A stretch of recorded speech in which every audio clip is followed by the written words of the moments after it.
Bonsoir à tous, je suis super ravie de vous retrouver. Bienvenue dans ma cuisine. Ça y est, je suis de retour et je suis à vous dans 2 secondes. 1 et 2. Alors, j'attends 2-3 minutes que tout le monde arrive. Je sais que de nombreuses personnes étaient impatientes de revenir dans ma cuisine. Ça y est, je suis là et je vous attends. Alors, je vais préparer mes petites tomates. J'espère que tout le monde va bien. Faites-moi des petits coucous quand vous arrivez. Ça y est, je vois que ça se connecte. Bienvenue, bienvenue. Je finis de préparer mes tomates. C'est le sujet du jour. On va s'organiser en cuisine. Ça, je vais le garder. Alors, connectez-vous, bienvenue, bienvenue. Faites-moi des coucous quand vous êtes là, que je puisse vérifier que tout fonctionne bien. On vient d'avoir un gros orage, mais a priori, Internet fonctionne, donc ça, c'est cool. Coucou Dominique, coucou Marielle, bienvenue à tous et à toutes. J'espère que vous allez bien. Alors, je suis en train de préparer, hop, mes tomates. On va travailler sur différentes versions. Je vais vous proposer plein de choses. Bonjour Josiane, bonjour à toutes celles et ceux qui arrivent. Donc, le sujet du jour est, je vais vous proposer, dans la mesure du possible, tous les mercredis à 19 h, sauf agenda compliqué, un rendez-vous comme celui-ci autour du batch cooking. Alors le batch cooking, c'est quoi? C'est comment s'organiser en cuisine. Dans la publication de l'événement, je vous avais mis une petite explication. C'est ce que faisaient nos grands-mères ou nos arrière-grand-mères ou nos arrière-arrière-grand-mères en fonction de l'âge qu'on a. Et qui s'organisait, qui préparait à l'avance, qui accommodait les restes, qui faisait des conserves pour l'hiver, etc., etc. Donc aujourd'hui, on va travailler, je vais vous proposer de travailler autour de la tomate. C'est encore un légume de saison. Moi, j'ai la chance d'avoir des producteurs à côté de chez moi, donc d'avoir des vraies belles tomates directes du jardin. J'en ai récupéré 10 kilos en fin de semaine dernière et je suis en train de finaliser les dernières pour vous montrer tout ce qu'on peut faire avec.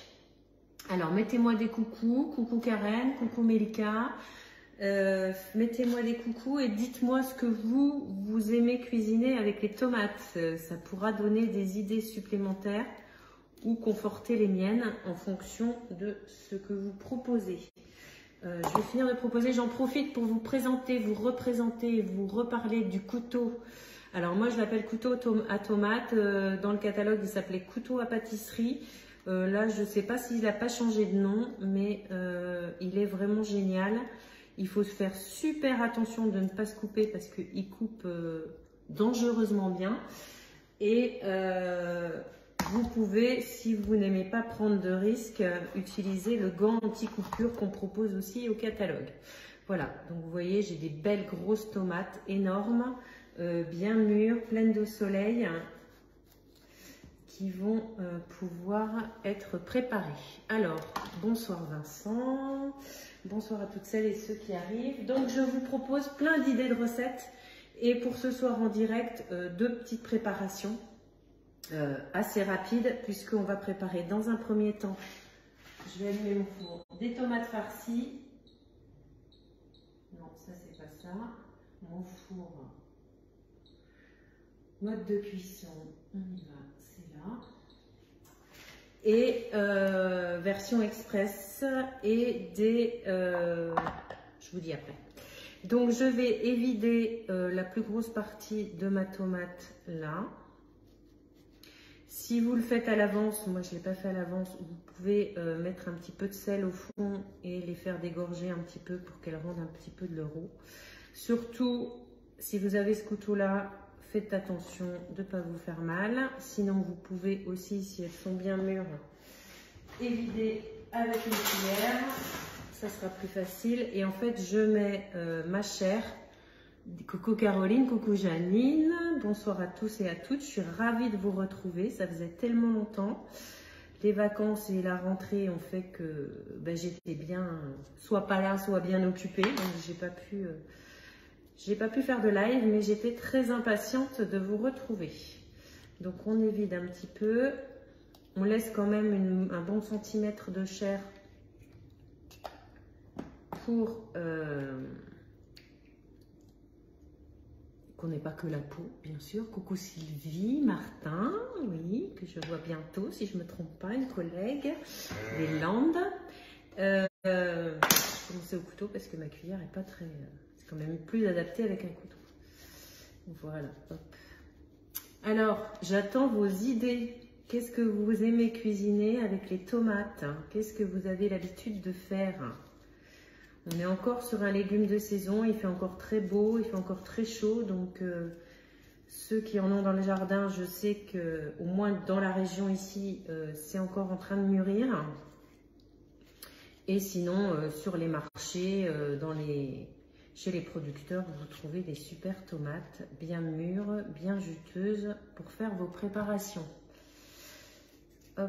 Donc ça, j'ai mis ça dans mon petit tornado. Vous pouvez bien sûr faire ça au robot, il n'y a pas de souci. Pour la farce à tomate, vous pouvez bien sûr la préparer vous-même. Ça, c'est top, avec des petits restes de viande, avec des oignons, avec de l'ail, etc. Moi, j'étais chez mon super boucher ce matin, donc j'en ai pris un petit peu, mais je vais la travailler à ma façon. C'est-à-dire que je vais rajouter... Je vais faire un petit peu de ménage parce qu'elles sont tellement juteuses qu'il y en a partout. Je vais rajouter donc l'intérieur, la pulpe de mes tomates.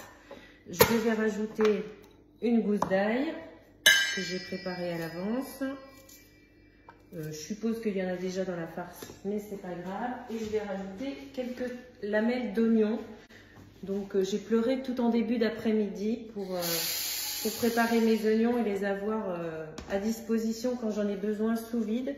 Et comme ça, normalement, ça va m'éviter de pleurer pendant le live. Si je respire pas trop dessus, j'en remettrai ça après et je pioche quand j'en ai besoin et quand j'en ai envie. Suivant les recettes que vous avez l'habitude de faire, vous pouvez bien sûr, suivant vos habitudes et les recettes que vous avez, mettre de la mie de pain dans vos tomates. Moi perso, je suis pas fan, donc je ne vais pas en mettre. Donc je vais hacher tout ça, un peu de place, voilà, au tornado.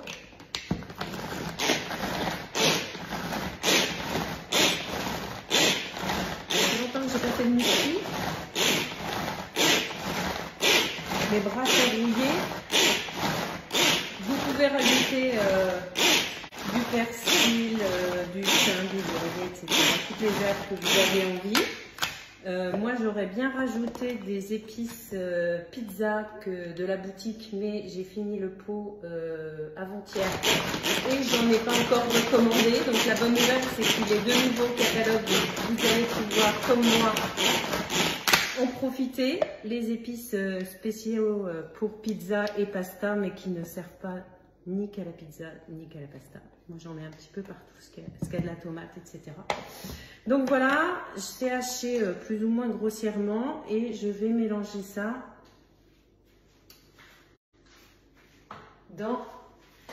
avec ma viande, hop, qui est normalement déjà assaisonnée, donc vous n'avez pas forcément besoin de ressaler, repoivrer. Après, c'est toujours pareil, c'est en fonction des goûts. Vous pouvez rajouter des épices, vous pouvez rajouter des herbes. Coucou Patricia, coucou Monique. Hop, et en fait, je mélange tout ça, donc ça va bien. Si vous voulez aussi, vous pouvez faire en même temps des courgettes farcies et rajouter un petit peu de la chair à coucou Véro, coucou Monique. Vous pouvez rajouter un petit peu pareil de l'intérieur des courgettes. Comme ça, pas de gaspillage, on réutilise tout. Et le mélanger avec votre farce. Alors, hop, je vais prendre un autre instrument et mon sel et mon beurre. Donc, je vais assaisonner un petit peu mes fonds de tomates. Et ce qui est top, c'est que je vais pouvoir les mettre directement dans mon flexipan carré. Voilà.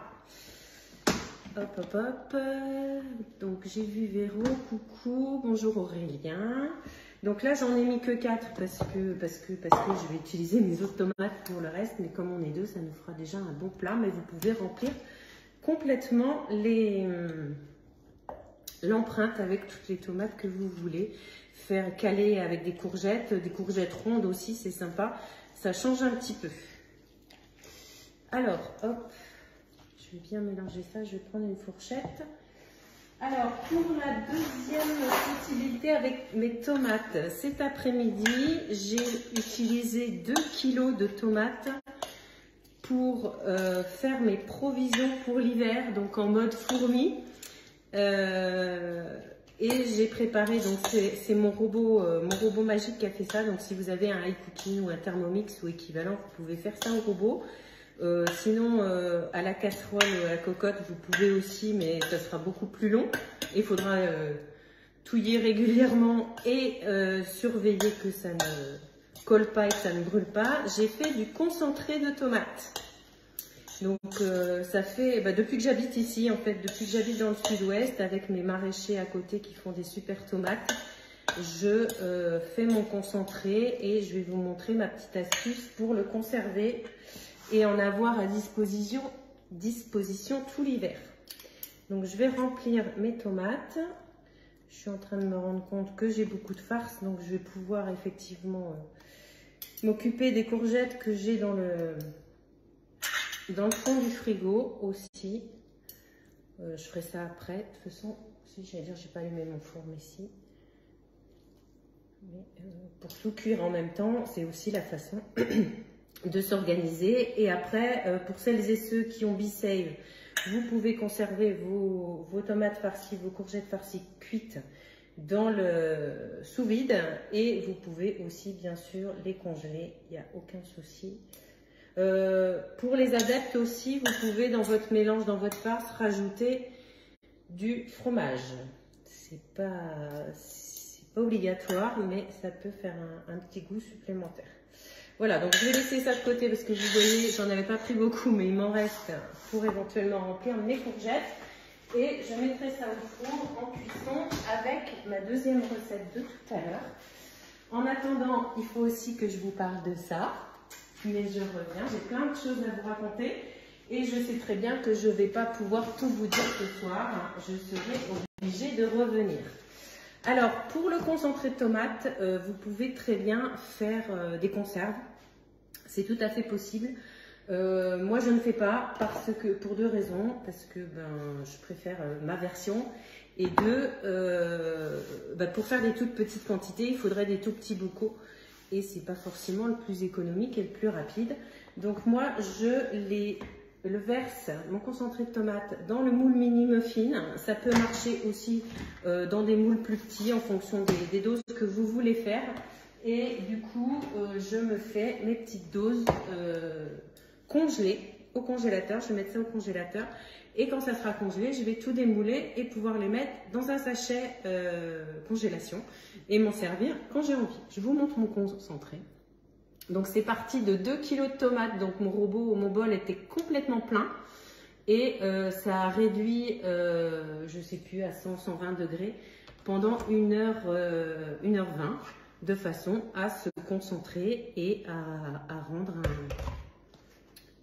une préparation bien rouge, bien foncée et bien intense. Donc il n'y a juste que des tomates et un petit peu de sel.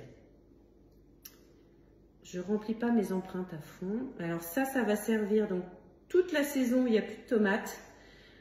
Au lieu d'acheter des petits pots de concentré qui valent très cher et qui ne sont pas forcément 100% naturels.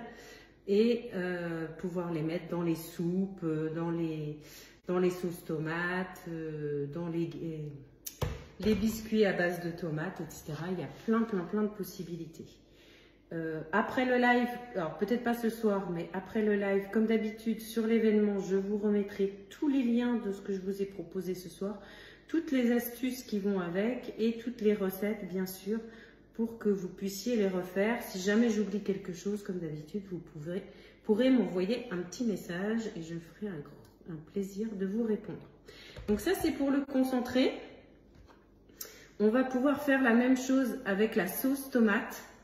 Donc, comme je vous ai dit, le concentré, c'est à base uniquement de tomates et de sel. La sauce tomate, on peut la préparer. Alors, c'est pareil, il y a plein de recettes différentes. On peut la préparer avec des oignons, de l'ail, des aromates, des herbes, etc. Et les tomates, bien sûr. Donc ça, je vais faire ça après. J'ai 2 kg de tomates tout prêt, tout coupé. Merci à mon super assistant pour faire ma sauce tomate après le live. Et de la même façon, donc ce que je vous disais, je vais pouvoir utiliser un moule un peu plus grand. Je vais utiliser le moule muffin. Après, vous pouvez utiliser celui-ci aussi ou celui que vous avez pour, de la même façon, congeler mes blocs de sauce. Et une fois que c'est congelé, je les démoule congelés et je les remets dans un sac congélation pour pouvoir récupérer mon moule et faire des muffins et pouvoir utiliser ma sauce tomate quand j'en ai envie tout l'hiver pour une pizza, pour une bolognaise, etc., etc. Si vous avez des questions en même temps, c'est le moment de les poser en commentaire.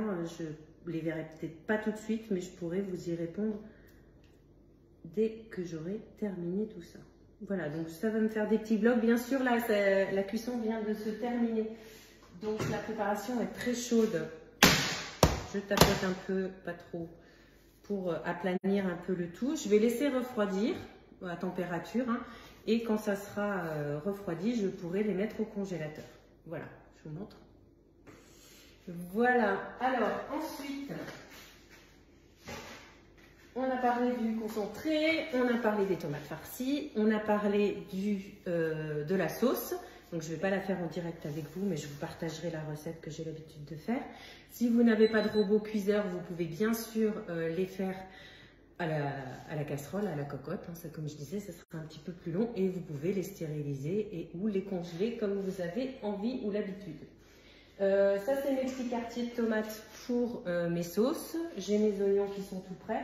Donc, l'idée du batch cooking, c'est de s'organiser. C'est pas d'éplucher un demi-oignon, un petit oignon quand on en a besoin, mais d'en éplucher plusieurs et soit de les mettre sous vide, soit si vous n'avez pas encore d'appareil pour mettre sous vide, vous pouvez les congeler.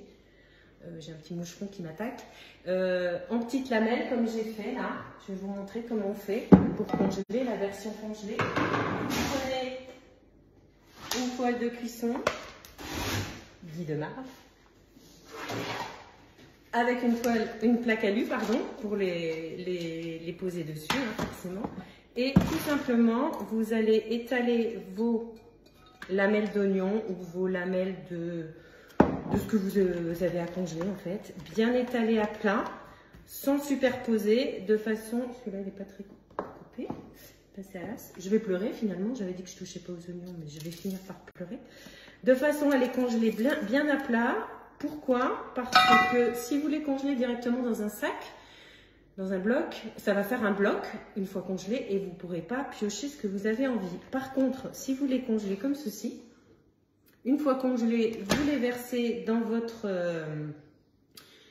sac congélation ou dans une boîte congélation. Hein, c'est vous qui voyez suivant ce que vous avez l'habitude d'utiliser. Et vous pourrez piocher 2-3 lamelles d'oignon, une poignée, ce que vous avez envie. Vous pouvez faire la même chose avec vos fruits, avec des framboises. Moi, j'ai fait pareil avec mes figues avant de partir en vacances. Coupées en deux, étalées sur la toile et elles sont toutes congelées. Maintenant, elles sont dans un sac et elles attendent la prochaine tarte ou la prochaine confiture. Voilà. Pareil, si vous avez des questions, donc je vous rappelle, la toile de cuisson, elle sert à la cuisson, mais elle ne sert pas qu'à ça, la preuve, ça c'est pour congeler. Et vous pouvez les retrouver sur la boutique en ligne, soit toute seule, soit en duo avec la plaque alu et le petit livret de recettes offert comme d'habitude. Je mets ça de côté. Qu'est-ce que j'oublie? Ah oui, alors ça, j'adore. Ça, c'est notre petit péché mignon tout l'hiver, les tomates séchées ou les tomates confites. En fait, je ne sais pas vous, mais moi, il est hors de question que j'achète des tomates au mois de novembre ou au mois de décembre parce que, 1, elles sont super chères et 2, elles sont super pas bonnes parce qu'il n'y a pas de goût, parce qu'il n'y a pas de soleil.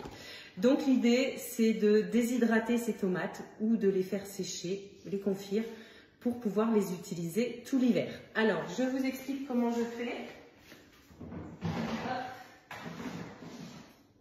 Alors, j'ai investi depuis l'année dernière dans un déshydrateur. Donc, c'est un appareil électrique avec plusieurs niveaux sur lequel on peut poser, enfin avec des grilles sur lesquelles on pose un papier cuisson réutilisable et on met ses fruits, ses légumes, etc. à sécher pendant un certain nombre d'heures.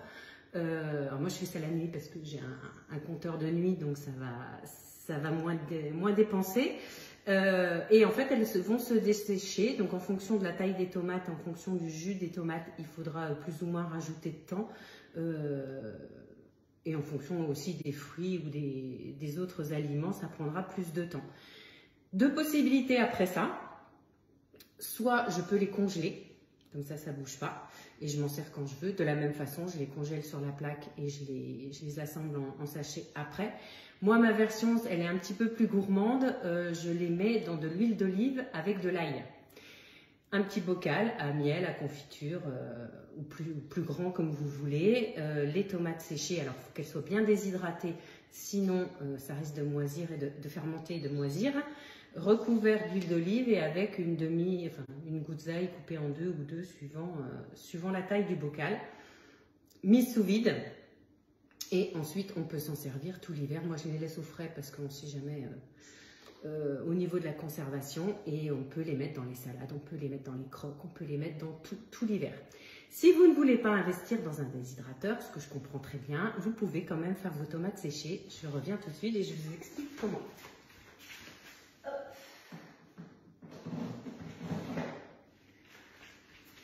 Je reviens avec ma plaque alu et ma toile de cuisson.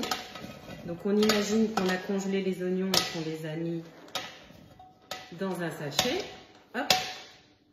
Et bien de la même façon qu'avec mon déshydrateur, je vais couper mes tomates en petits morceaux, en petits quartiers ou en huitièmes pour que ça soit pas trop gros. Et je vais pouvoir les déshydrater au four. Donc ça, c'est exactement ce que je faisais avant d'investir dans mon déshydrateur.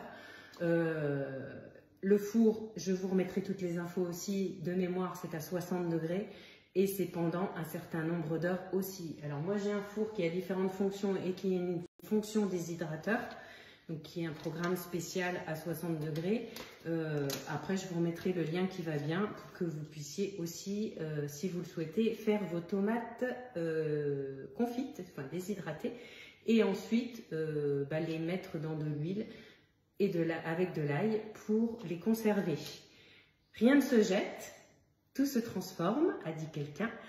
Quand j'ai fini d'utiliser mes tomates séchées dans mon bocal avec de l'huile et de l'ail, je ne jette pas l'ail, je ne jette pas l'huile d'olive, je m'en sers pour faire mes assaisonnements et mes vinaigrettes.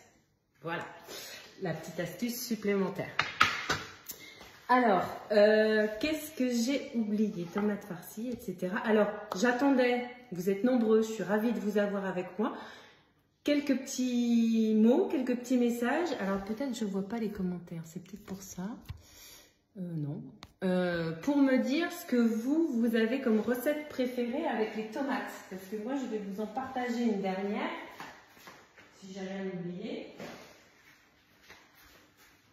Mais je veux bien vos idées à vous, s'il vous plaît. Hop. Je sais qu'il y a plein de monde. Tout le monde est silencieux. Ah, Véro, qu'est-ce que c'est ta recette préférée avec des tomates? Dis-moi un petit peu. Alors, je vous en ai déjà partagé quelques-unes, mais je veux bien vos avis à vous.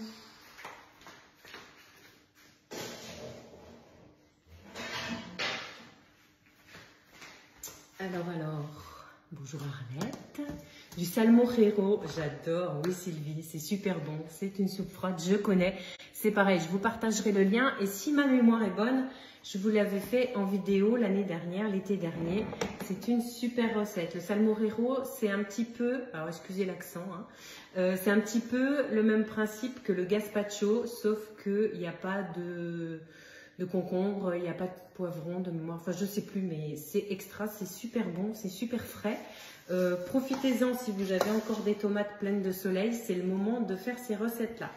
Il y a ma recette aussi que j'ai dû vous faire ou vous repartager pendant l'été, mais je vous remettrai aussi le lien de la tarte tomate mozzarella qui est une base de biscuit avec du concentré de tomates salées, avec du basilic et sur lequel on étale juste des tomates mozzarella comme une salade en fait, avec pareil un assaisonnement, huile d'olive, etc.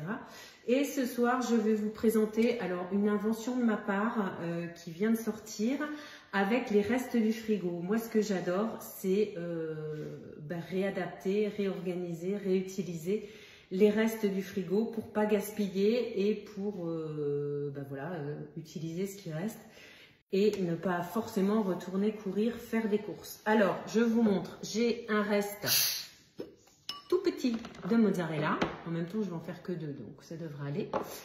J'ai un reste, mais c'est un gros reste de pesto que j'ai fait avant mes vacances, avant de partir en vacances parce que j'avais 3 gros pieds de basilic et je voulais pas qu'il soit perdu à mon retour de vacances, comme je sais qu'il n'y a pas beaucoup plu pendant que j'étais pas là.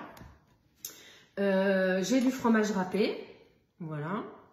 Ça, je ne vais pas tout utiliser non plus, mais ça va servir. J'ai 3 tranches de pain de mie, donc je vais faire avec ça, hein, parce que voilà, ça nous fera un petit croque pour chacun.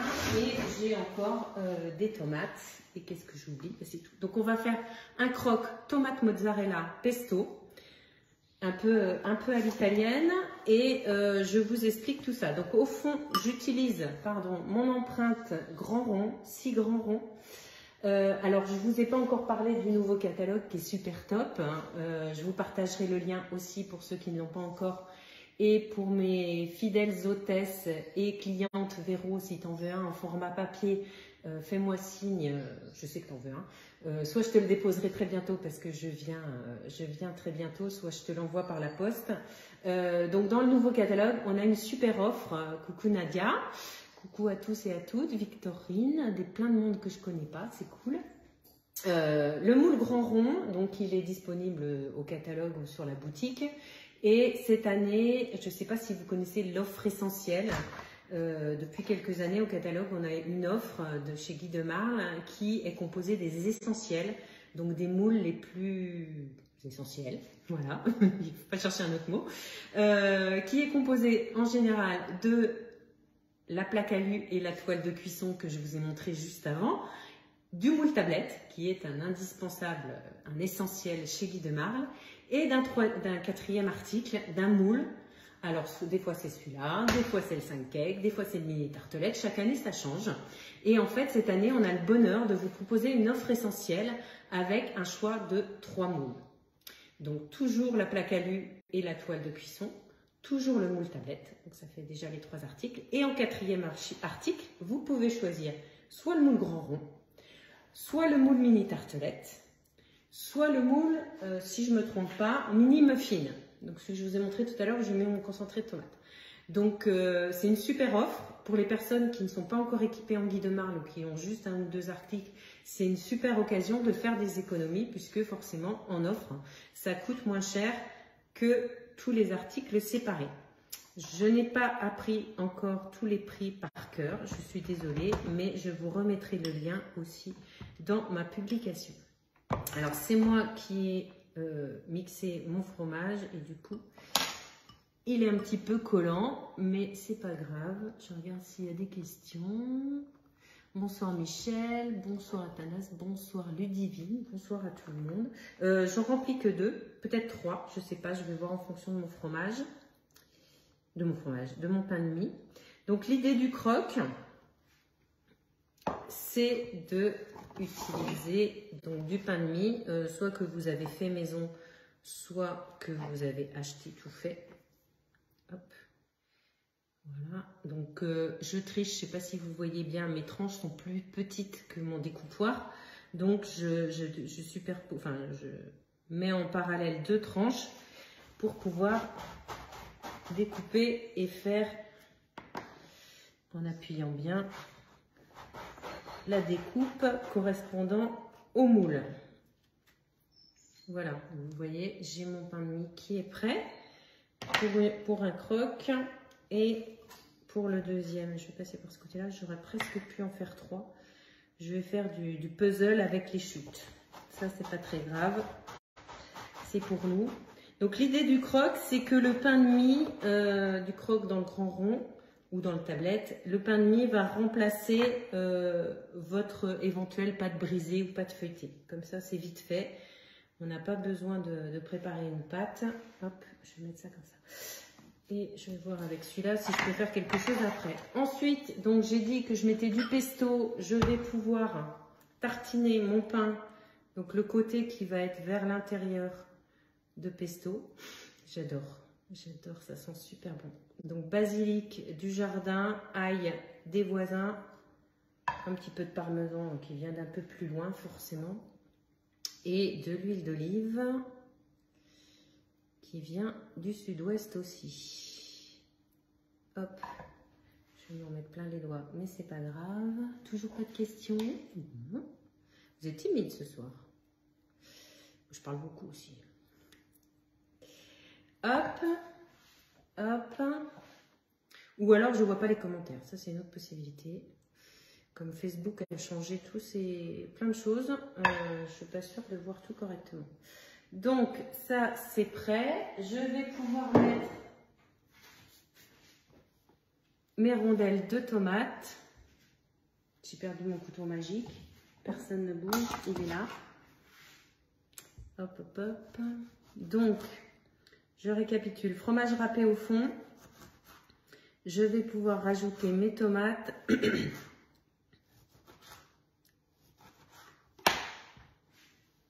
Alors, vous les disposez joliment au fond du moule. Assaisonnez un petit peu en fonction de ce que vous aimez.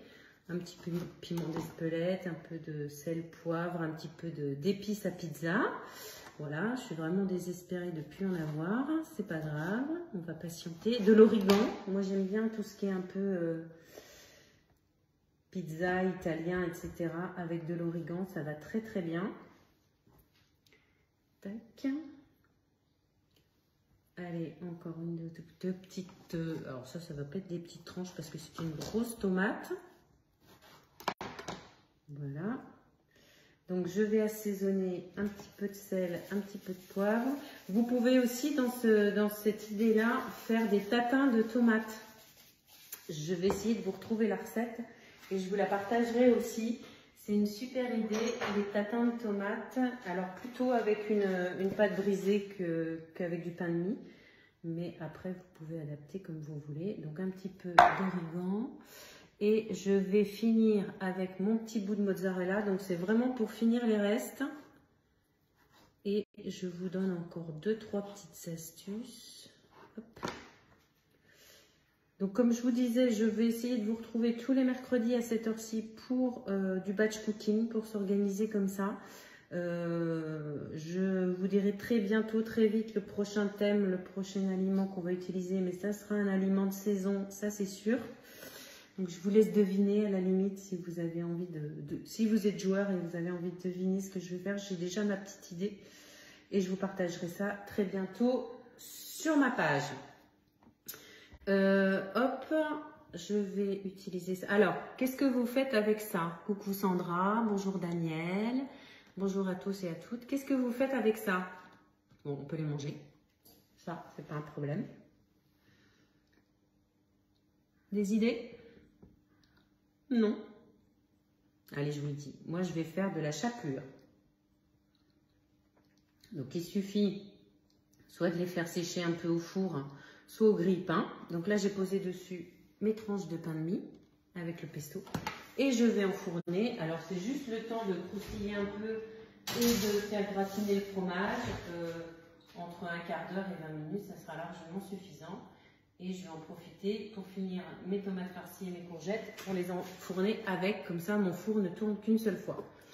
Oui, donc la chapelure, tout simplement, il suffit, alors soit avec du pain sec que vous mixez au robot, c'est quand même un truc assez puissant. Si c'est des petites chutes comme ça, vous les faites griller, vous les émiettez dans votre tornado et vous les hachez pour faire de la chapelure. Et après, sous vide, bien sûr, pour la conserver plus longtemps, vous pourrez la réutiliser pour faire vos gratins, pour faire vos crumbles. Alors, les crumbles salés, c'est très sympa. Je vous donne rendez-vous dans quelques semaines, dans quelques mois. Avec les légumes d'hiver, je vous proposerai un crumble pourquoi pas un mercredi soir autour d'un légume de saison, bien sûr, ça sera une super idée. Je voulais encore vous partager autre chose, ça va me revenir, je relis mes petites notes. Donc on a parlé du gazpacho, du salmorejo, de la tatin de tomate, de la tarte tomate mozzarella, version crue, version salée. On a aussi le taboulé, si vous n'en avez pas mangé pendant tout l'été, c'est encore une idée, même si vous en avez mangé tout l'été, c'est que vous aimez ça, c'est encore une idée pour utiliser les tomates. Si, c'est ça que je voulais vous dire. C'est pareil, ça, si je laisse ma tomate comme ça, ou à l'air libre ou au frigo, elle va vite s'abîmer, alors que je vais en profiter pour la mettre sous vide s'il me reste encore un récipient propre. Je vais tous utiliser. Après, ça ira très bien aussi là-dedans. On va gaspiller limiter la vaisselle aussi. Je vais mettre mes oignons d'un côté pour qu'ils ne soient pas imbibés et baignés dans la tomate. Et je vais pouvoir mettre mes morceaux de tomate comme ça. Et avec un super couvercle qui est là. Et mon aspirateur B-Save, les mettre sous vide pour les conserver jusqu'au week-end ou jusqu'à la semaine prochaine quand j'en aurai besoin. De la même façon avec mon pesto, etc. Alors, je finis. Donc, n'oubliez pas de revenir sur ma page pour regarder le live en replay si vous n'avez pas pu suivre, pour le regarder quand vous avez envie et pour retrouver tous les liens des recettes et des astuces que je vais vous partager. C'est ça. Donc, le nouveau catalogue, comme je vous disais, si vous, mes futures hôtesses à qui je ne l'ai pas encore envoyé, ou mes super fans ou clientes qui le veulent en version papier, envoyez-moi un petit message, je me ferai plaisir de vous l'envoyer, ou de vous l'apporter si vous êtes dans mon coin. La super nouveauté qu'on attendait et on ne savait pas ce que c'était, alors vous la voyez à l'envers, mais c'est pareil, je vous remettrai le lien. C'est une super machine à café à grains qui s'appelle Canofea et qui fait non seulement le café, mais plusieurs autres boissons. Et je vous donne rendez-vous très bientôt pour vous la présenter en live ou en vrai, si vous m'invitez, je vous l'amènerai, je vous paierai un café. Voilà. Je ne vous présente pas le catalogue aujourd'hui parce qu'il y a plein de choses et je ne voulais pas vous garder trop longtemps parce que je suppose que vous avez plein de choses à faire. Je vous souhaite une très bonne soirée. Je vous dis à très bientôt. Prochain rendez-vous, guettez bien, ça ne devrait pas tarder. Avec plein de gourmandises encore. Je reste à votre disposition si vous avez des questions sur ce que j'ai partagé aujourd'hui, sur les nouveautés, sur le catalogue ou pour faire un atelier. Alors attention, ça je voulais vous le dire aussi, mon agenda est très complet. J'en suis ravie. Je remercie toutes celles et tous ceux qui me font confiance pour me dater des ateliers. Mais il reste encore quelques places, ne vous inquiétez pas. Donc si vous avez envie d'un atelier, contactez-moi, je me ferai un plaisir de trouver la date qui vous convient. Je vous souhaite une très belle soirée, je vous partage les photos de tout ce que j'ai préparé ce soir, très bientôt, et tous les liens et toutes les infos. À bientôt, bonne soirée, bye bye.